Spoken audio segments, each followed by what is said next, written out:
Hi everyone. Now we are going to discuss about the procedures involved in the detection of crime. So, what is crime detection? Crime detection is a process that is composed of three phases: discovery of a committed crime, identification of suspects, gathering of evidence sufficient to charge the suspects in court of law. So, these are the main steps for a crime detection. In most countries, the detection of crime is responsibility of police, though special law enforcement agencies may be responsible for the discovery of particular types of crime. For example, we can say that customs department may be charged with combating smuggling and related offenses.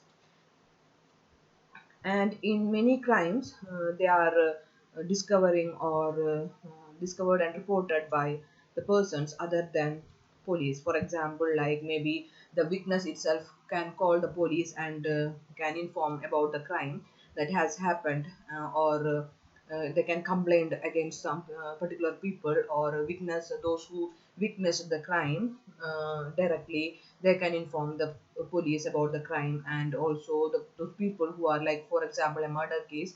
If they are seeing a dead body nearby any place or an unidentified body, they can inform to the police station, giving the informations like, mm, the crime has occurred at a particular place. So depending or getting these kind of informations or these kind of calls from the people, police or law enforcement agencies can reach the scene of crime, and this is the first step, that is the discovery of a committed crime. And after that, what they will do, like, certain crimes in particular, those that involve a subject's absence, such as a dealing in illicit drugs or prostitution, or those in which there may be no identifiable victims, such as like obscenity, are often not discovered unless the police take active steps to determine whether they have been committed. So, like, to detect such crimes, therefore controversial methods are sometimes required, like interception of communications or infiltration of gangs and all. So both the police or the victims or the witnesses, anyone can discover a committed crime. So after that, it is the identification step. So let's see once again what is the discovery of a committed crime. So, committed crime reported to law enforcement agencies at first. So, the officers, after receiving the information from the witnesses or whatever the people, common people, or like maybe directly by the law enforcement agencies, the officers, police officers, and the law enforcement agencies officers are supposed to law enforcement officers are supposed to show up at the crime scene to interview witnesses, collect evidence, and additional relevant information that may lead to arresting and charging the criminal court. And next step is identification of the suspect. So here the police and other law enforcement detectives have first to identify the criminal suspect. The modus operandi or the method used by criminal to commit an offense sometimes helps to identify the suspect, as many offenders repeatedly commit offenses in similar ways. So by seeing the crime scene, the investigating officers, they can assume who is the culprit, because by seeing the scene of crime and by seeing the modus operandi means mode of operation of that committed crime, or some people used to do crimes in an organized way, and some is like in an inorganized way. Some people are like in with motives, with better planning, they will commit some crime. But some criminals, what they will do, they will not plan anything, just they will do the crime. So by looking at the crime scene only, they can identify, a well experienced officer can identify which type of crime is that, whether it is organized or whether it is not organized crime, unorganized crime. And by seeing at the mode of operation, because serial killers or some psychopaths or some people, some suspect, some criminals, they will do the series of a crime in such a way that, like, the mode of operation will be similar for all the victims. So by that seeing that only, they can identify that this may be if this person will commit the crime because this is his mode of operation. So like that, police officers, they can identify the suspect. And advanced forensic techniques such as DNA and fingerprint scanning are used to identify suspects thoroughly. Here comes the importance of forensic science. So, forensic scientists will come there at the scene of crime for investigating the crime scene, and they will search for the evidences and trace evidences, and fingerprints, footprint, and like blood or whatever material evidential clues are there present in the crime scene. They will collect all those things, and they can identify the suspect from examining these kind of evidences. And upon the identification of the suspect, it is the role of the law enforcement agencies to issue of arrest and track down the suspect with the help of the community.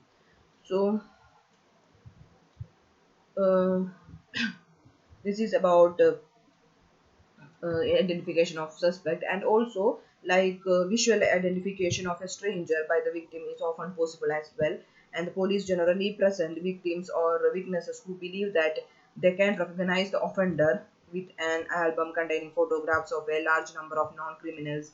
A suspect identified in this manner is usually asked to take part in a lineup of people with similar characteristics, from which the witness is asked to pick out the suspect. So this is also one of the method, and but this is not that reliable method, but still the identification of the suspect is possible by this kind of method. So these are some of the procedure, or these are some of the methods to identify the suspect. So first one is like modus operandi, or the method of operation of the criminal. So by seeing at the crime scene, they can identify the suspect. And the next one is by identification by the victims or witnesses.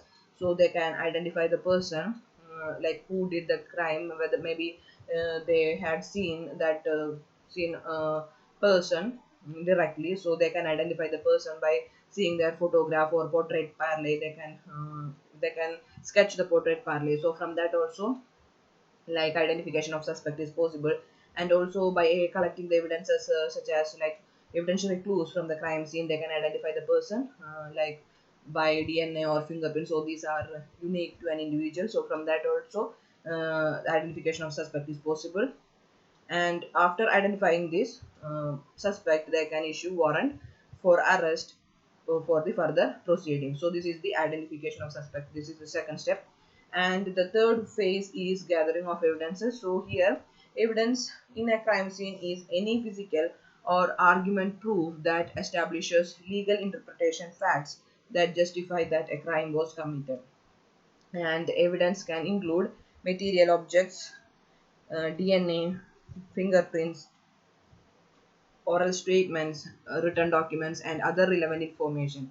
And gathering of proof in a crime scene is vital, as it allows law enforcement agencies to charge suspects in court of law. So this is the gathering third phase. And mainly evidences are needed to the further trial proceedings in the court, and for the crime detection process, this is the main thing in court. And also court needs these evidences. So evidence in a crime scene can establish, or establish, or helps to justify that a crime was committed. So this is about detection of or this is about gathering of evidence. So there are three phases. First one is discovery of a committed crime. First thing, to detect a crime is that first thing they should know about, they should know that there is a crime. There is a crime or occurred. So if a crime occurred, if they are sure about that, then they can proceed the other thing. So if a crime occurred, the officers are supposed to go there and collect the evidences, interview the witnesses, victims, and all. And next one, they have to identify the suspect. So they have to identify the suspect by, again, by gathering the evidences.